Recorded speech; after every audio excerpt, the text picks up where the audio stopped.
Trend na sikat na pantanggal ng varicose veins sa Kuwait? Effective nga ba? Isa sa mga common causes kung bakit tayo nagkakaroon ng varicose veins o pamamaga ng veins ay dahil sa matagal na oras na pagtayo o matagal na oras na pag-upo. Based on research, sclerotherapy lang ang makakatulong para mawala ang varicose veins natin. Ang sclerotherapy ay nagre-range from 5,000 to 10,000 per session na kailangan mong mag-undergo ng 2 to 4 sessions. Isa sa mga customers ko ang nag-comment na 30,000 pesos ang ginastos niya para lang mawala ang kanyang varicose veins. Good news dahil meron tayong alternative para dyan.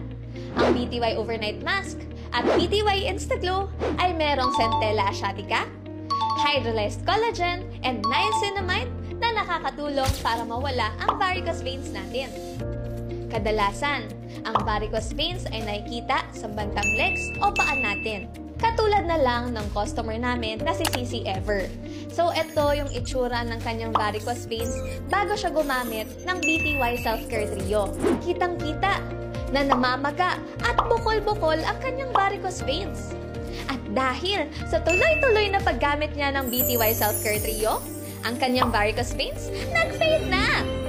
So makikita nyo mga sisi, from this to this, using BTY lang yan.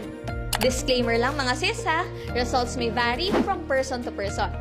Ang kailangan lang ay maging consistent tayo sa paggamit ng BTY Advanced products kung gusto natin makita ang best results.